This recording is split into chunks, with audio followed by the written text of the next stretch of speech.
Charge to mass ratio, ये हमारे पास आर्टिकल नंबर है चैप्टर नंबर 5 का 5.17। Charge to mass ratio J Thomson ने जो ई और एम जिसके नाम से हम जानते हैं, इसके बारे में हम देखेंगे कि क्या है। याद रहे कि जे थॉमसन अकेले चार्ज और मास को जो है फाइंड नहीं कर सका था, इन दोनों के कम्बिनेशन को जो है वो फाइंड कर जो है उसने किया था। किस तरह किया था, इस प्रोसीजर को हम यहाँ डिस्कस करते हैं। तो स्टार्ट करते हैं जी। Measurement of the charge to mass ratio e over m of electron. यहाँ हमारे पास 1897 में J Thomson determine the ratio of e over m of electrons rays in 1897। यानी इसने 1897 में जे थॉमसन ने ये e over m mass ratio को फाइंड किया था। कैसे?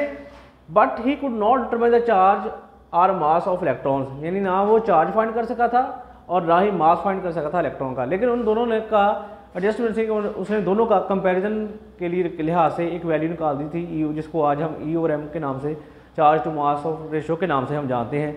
तो क्या किया उसने, यहाँ आपको फिगर नज़र आ रही है, ये हमारे पास इलेक्ट्रिक और मैग्नेटिक फील्ड जो यहाँ बैटरी से इसको कनेक्ट कर दिया गया है। ये हमारे पास वो सोर्स है जहाँ से कैथोड रेज जो है वो प्रोड्यूस की गई थी।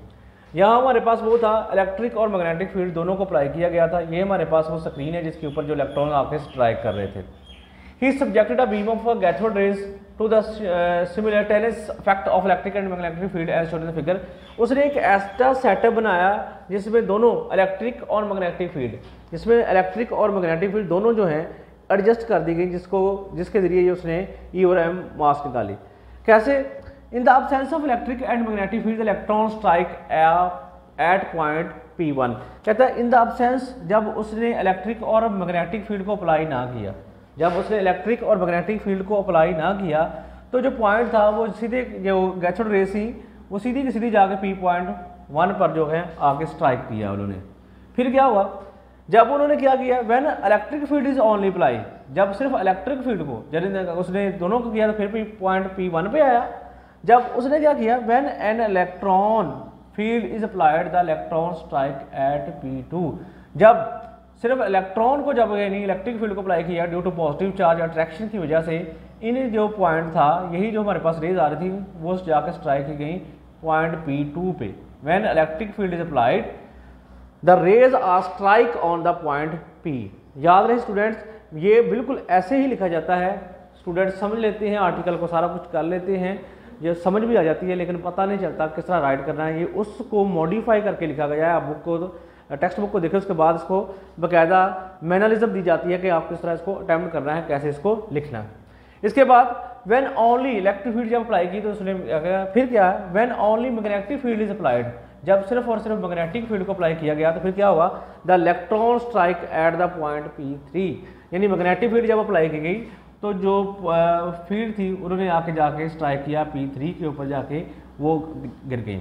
अब यहाँ बात आती है रिजल्ट, यानी तो उसने निकाला कैसे।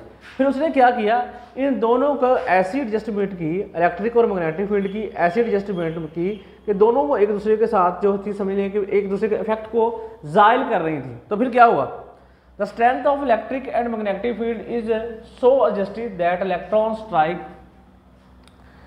Know from the comparison of the strength of the electric and magnetic field E और एम रेशियो इज कैलकुलेटेड। यानी जब दोनों का कंपैरिजन किया गया तो वहां से कैलकुलेशन रखी गई, जो क्या ही वैल्यू, जब उन दोनों की वैल्यू को एडजस्ट किया गया विद द जो है मेजरमेंट के जरिए, इस दोनों को एडजस्टमेंट की वैल्यू जो हमारे पास आई वो थी 1.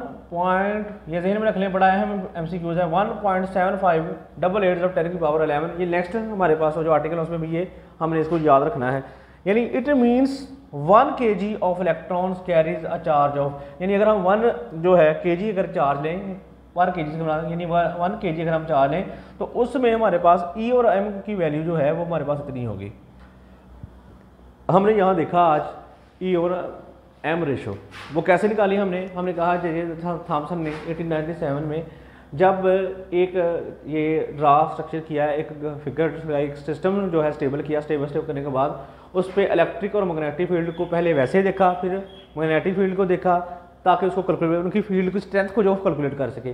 फिर उन दोनों की एडजस्टमेंट किया कि जो रेज थी आके P1 पे टकराई और उनकी वैल्यूज को कैलकुलेट कर लिया गया। जब वो कैलकुलेट किया गया तो उनकी वैल्यू हमारे पास ये वाली वैल्यू हमारे पास रिजल्ट आउट आई, जो कि हमारे पास E और M वैल्यू निकालती है।